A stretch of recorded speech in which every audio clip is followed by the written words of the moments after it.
প্রিয় শিক্ষার্থীবৃন্দ, risk and return অধ্যায়ের তৃতীয় ক্লাসে সবাইকে জানাই আন্তরিক শুভেচ্ছা ও অভিনন্দন।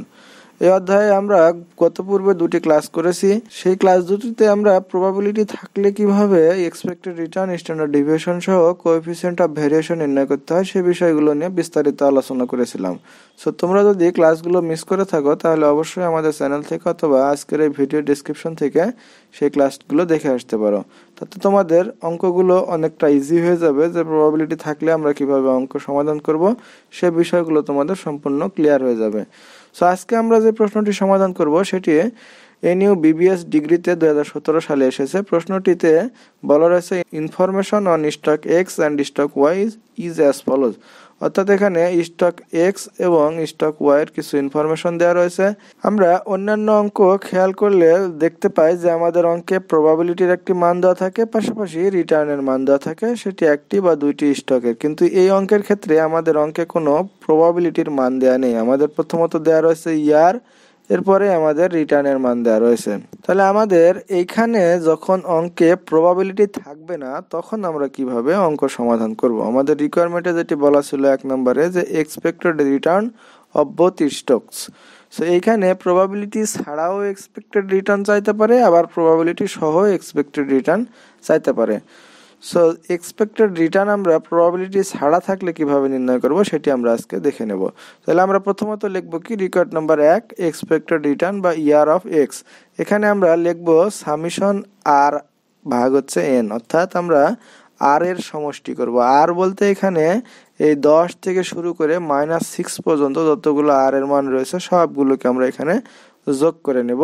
সেই ক্ষেত্রে যেহেতু লাস্ট নাম্বারটি হচ্ছে -6, আমরা এটিকে মাইনাস করে নেব।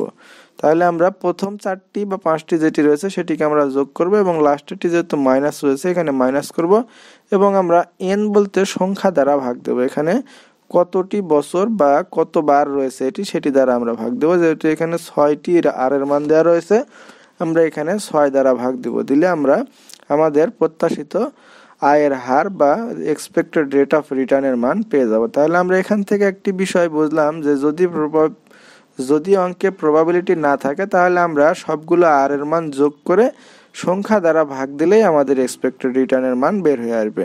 আমরা সেমভাবে প্রজেক্ট ওয়াই এরও এক্সপেক্টেড রিটার্নের মান বের করে নিতে পারি। সেই ক্ষেত্রে আমরা এখানেও সামেশন আর ভাগ হচ্ছে এন।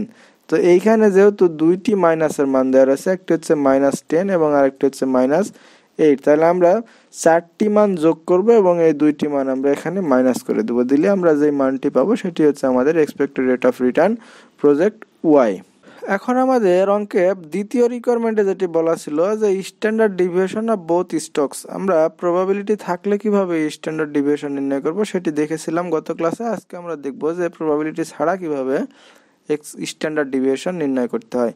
তাহলে এই ক্ষেত্রে আমরা সূত্রটি লিখবো এরকম, যে রুট ওভার সামেশন আর মাইনাস ইয়ার এটির উপরে হোল স্কয়ার। আমরা গত দিনে দেখেছিলাম যে এখানে আমাদের অঙ্কে এটির পরে পি ছিল, যেহেতু অঙ্কে প্রবাবিলিটি ছিল আমরা এই অংশটার পরে পি লিখেছিলাম, কিন্তু যেহেতু আমাদের অঙ্কে প্রবাবিলিটির মান নেই সো আমরা এখানে পি লিখবো না, আমরা জাস্ট এই অংশটুকুই লিখে দেব। তাহলে আমরা এখানে কি করব, আর থেকে ইয়ার বাদ দিয়ে তার উপরে স্কোয়ার করে দিয়ে সেই মানগুলোকে সমষ্টি করে নিয়ে এসে এখানে রুট ওভার করে দিলেই আমাদের এখানে স্ট্যান্ডার্ড ডিভিয়েশনের মান বের হয়ে যাবে। তাহলে আমাদের প্রথমত আর এর মান ছিল কত, 10% বা 0.10। এই যে এখানে দেওয়া ছিল এই প্রজেক্ট বা স্টক এক্স এর 10%, 8% এবং 6%, 4, 2, -6 এই মানগুলোকে আমরা ধারাবাহিকভাবে এখানে লিখব। যে প্রথমত আর এর মান হচ্ছে 0.10, পরবর্তীতে 0.8, তারপরে 0.6, তারপরে 4, তারপর 2, তারপরে -6 এবং এরপরে ইয়ার এর মানটি বাদ দেওয়া রয়েছে এখানে। সো ইয়ার বলতে আমরা এই প্রথম প্রজেক্টের যে ইয়ার এর মান বের করেছি 0.04, এই 0.04 আমরা প্রত্যেকটিতে লিখবো, এখানেও লিখবো, এখানেও লিখবো, এখানেও লিখবো, এভাবে প্রত্যেকটিতে লিখবো।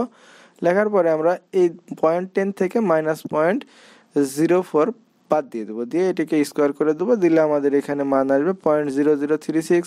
এভাবে আমরা প্রত্যেকটি মান বের করে নেব, নিয়ে আমরা এটিকে রুট ওভার করে দিলে আমরা স্ট্যান্ডার্ড ডিভিয়েশনের মান পেয়ে যাব। সেম ভাবে আমরা প্রজেক্ট ওয়াই এর জন্যও স্ট্যান্ডার্ড ডিভিয়েশনের মান বের করে নেব।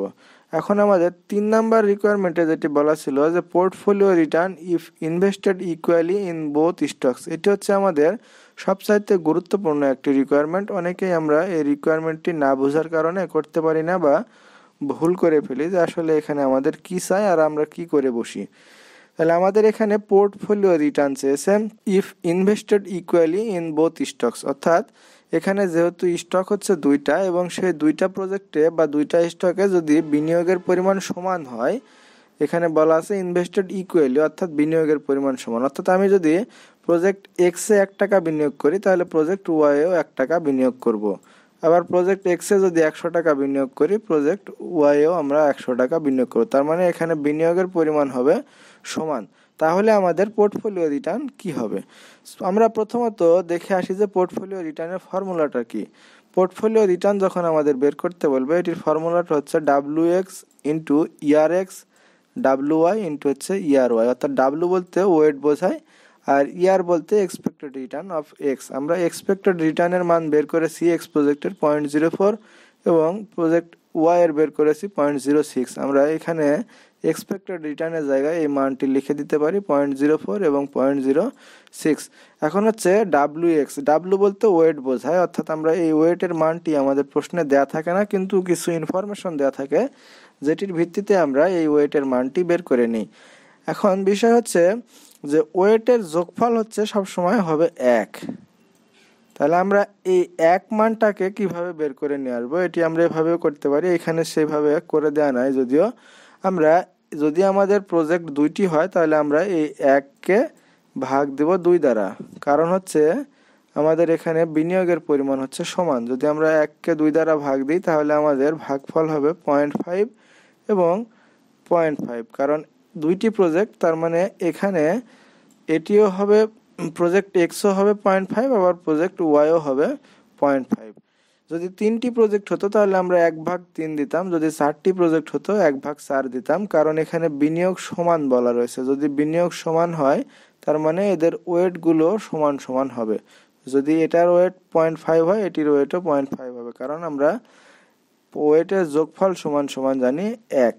আমাদের যদি 10টি প্রজেক্টও থাকে তবুও আমাদের ওয়েটের সমষ্টি হবে 1, এবং সেক্ষেত্রে যদি 10টি প্রজেক্টে বিনিয়োগের পরিমাণও সমান হয় তাহলে আমরা 1/10 দিব। তাহলে আমরা এখান থেকে একটি বিষয় ক্লিয়ার হলাম যে আমাদের যখনই পোর্টফোলিও রিটার্ন চাইবে তখনই আমাদের সূত্রটি লিখতে হবে এরকম যে WX into ERX WY into ERY। এখন আমাদের ER এর মানটা আমরা হয়তো পূর্বেই বের করে নিয়ে আসতে পারবো, অথবা আমাদের ER এর মান দেওয়াই থাকবে, কিন্তু ওয়েটের মানটি অধিকাংশ ক্ষেত্রে দেয়া থাকে না। সেই ক্ষেত্রে আমরা নিম্নরূপভাবে বের করে নিয়ে আসবো। তাহলে আমাদের এখানে ওয়েটের মান হবে 0.5 গুণ হচ্ছে ER এর মান 0.4 এবং এখানে 0.5, ER এর মান হচ্ছে 0.06। এখন আমরা এটি ক্যালকুলেশন করলে আমরা যে মান পাবো সেটি হচ্ছে আমাদের পোর্টফোলিও রেট অফ রিটার্ন বা পোর্টফোলিও এক্সপেক্টেড রিটার্নের মান 0.05। এইভাবে আমরা এই অঙ্কগুলো সমাধান করে ফেলবো। সো তোমাদের যদি কোনো স্পেসিফিক অঙ্কের সমস্যা হয়ে থাকে তাহলে তোমরা অবশ্যই কমেন্টে সেটি জানাবে। পাশাপাশি তোমরা চাইলে তোমাদের অঙ্কে যে সমস্যা সেটির একটি ছবি তুলে আমাকে পাঠিয়ে দিতে পারো, তাহলে আমি অঙ্কটি সমাধান করে তোমাদেরকে বুঝিয়ে দেব। পরবর্তীতে আমরা এই অধ্যায়ের ব্যতিক্রমী কিছু অঙ্ক রয়েছে সেগুলো সমাধান করব। আশা করি সেই ক্লাসগুলো তোমরা উপভোগ করবে। ভালো থাকবে সবাই। আল্লাহ হাফেজ।